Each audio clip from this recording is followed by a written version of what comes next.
my privilege, on behalf of the Board of Directors of the Sports Hall of Fame, to hereby induct your grandfather, Parke H. Davis, into the Chautauqua Sports Hall of Fame in honor of his contributions to the sport of college football.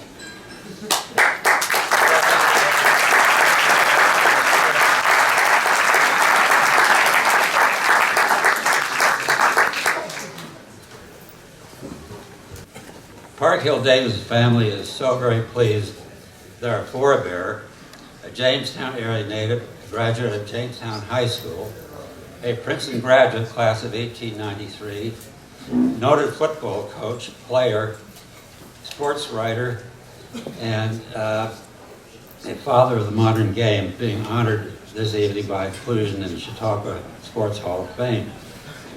My cousin Davis Robinson, I greatly appreciate the recognition bestowed on our grandfather and the courtesies extended to us by President Randy Anderson and the Hall of Fame. We are gratified to be a part of this most enjoyable occasion. Our family's Parke Hill Davis, hereafter to be referred to as PhD, history bank has been generously augmented by outside sources. I want to thank the college libraries of Princeton and Lafayette, Rachel Van Unen and Diane Shaw respectively, for their excellent auspices by contributing numerous historical facts and articles about PhD, and to Wikipedia for its informative biography. We are also indebted to your Randy Anderson for contributing important additional information about our grandfather, much of the local media. PhD played tackle and occasionally end on the Princeton varsity teams of 1890, 1891, 1892. His coach during those seasons was a Princeton professor named Tom Wilson, Princeton class of 1879. Coach Wilson decided to use his middle name Woodrow instead of Tom. The name change appears to have been a good move, as Woodrow went on to become, in succession, the president of Princeton University, the governor of New Jersey, and the 28th president of the United States. Wilson was our grandfather's mentor and close friend until the president's untimely death in 1924. In 1912, President-to-be Wilson declared his intention to seek the presidency at our grandfather's summer home in Spring Lake, New Jersey. PhD was a formidable presence on the line of scrimmage. An Associated Press obituary describes him as a smashing tackle in the days of flying wedge and powerfully built, probably one of the strongest men ever to play the game. After graduation from Princeton, PhD went to the University of Wisconsin and organized the Badger football program and acted as coach for 1 year, but evidently didn't like the Midwest. In 1894, he coached for one season at Amherst College, assisted by a young man named Calvin Coolidge. He next moved on to Lafayette, where he coached from 1895 through 1897. In 1896, he won the football national championship by upsetting a strongly favored University of Pennsylvania team. His career coaching record totaled 37 wins, 11 losses, and 3 ties. One amusing, interesting sidelight of that 1896 season was the transfer of tackle Fielding Yost from the University of West Virginia to Lafayette 1 week after PhD's team trounced Yost's team 3 times in 3 days on 3 different West Virginia football fields, according to Wikipedia. Wikipedia goes on to write that Yost was back in West Virginia within 2 weeks and only played for Lafayette during the Penn game. This incidentally is called the Yost Affair, which he helped win. No wonder he was called Hurry Up. Subsequently, Yost went on to a 25-year Hall of Fame career as a legendary coach in Michigan. After his coaching career ended, PhD became a prominent lawyer in Lafayette City, eastern Pennsylvania. He served as district attorney for Northampton County from 1901 to 1905. His election helped, no doubt, by his success at Lafayette. He remained a powerful force in college football his entire life and served as Princeton's representative on the football's rule committee from 1909 to 1915. Along with his friend Yale's Walter Camp, their colleagues' football was modernized, approaching today's game. During PhD's tenure on the committee, the group reduced the length of the playing field to 100 yards. Football started as a cast-off from rugby, and the field was 100 meters, it was 110 yards. So these gentlemen cut it down to 100.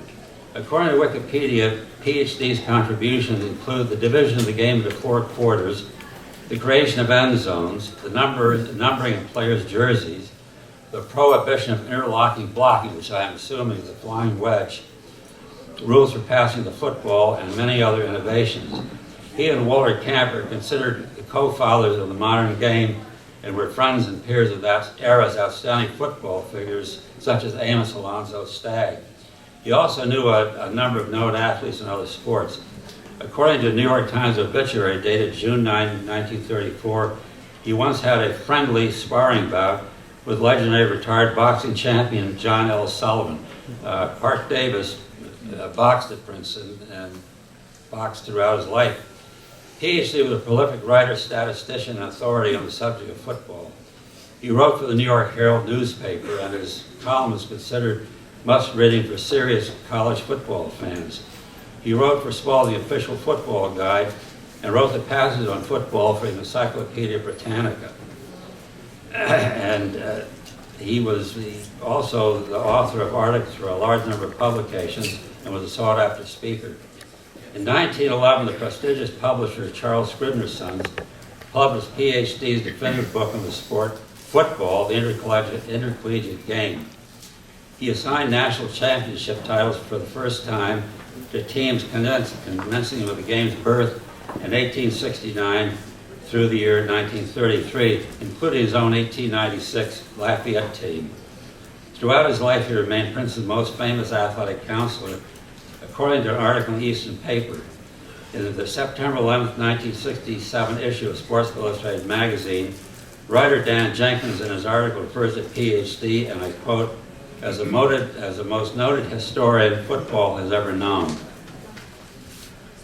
Parke Hill Davis' lifelong devotion to football did much to bring the game to the modern era through his experience as player, coach, membership in the Football Rules Committee, his prolific pen and writing talents. Indeed, he was a giant figure in the formation of the sport and did so much to change football from a rugby cast-off to the game we know.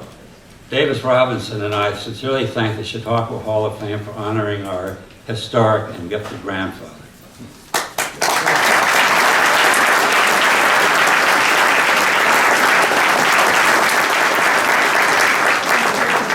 I don't want to take really more of your time, but I will tell you several things. This is the first time that my first cousin and I have ever been in this part of the state of New York. And my mother used to tell me stories about her father. And our grandfather, in my case, he died 6 years before I was born. And so he was born here in Kyantone and moved here to Jamestown when he was 5 years old. And my mother told me, and this is now true or false, I'll leave it up to you, because you know mothers always say the most outlandish things about their sons. I mean their fathers too. So she said, oh, my father always told me that he was born in a Seneca Indian wigwam in Kyantone because his father was a surveyor on the Seneca Indian Reservation. And I always thought that had to be false, but now I learned from Randy, who frankly knows more about our grandfather than either of us, that in fact his father was a surveyor of the Seneca Indian Reservation. So, I don't know, true or false. I was also told he was an ardent Democrat, I being of the other persuasion. I guess that happens with grandfathers and grandsons as well as fathers and sons. And he apparently ran for the Democratic nomination for governor from the state of Pennsylvania, but he lost in the primary. She also said that in the 1924 convention, he was one of the nominators of Al Smith of New York for the Democratic nomination. And I will end. My mother used to say, well, he was a very big man. He was 6'4", he was over 300 pounds, and he died because he ate too much peach ice cream.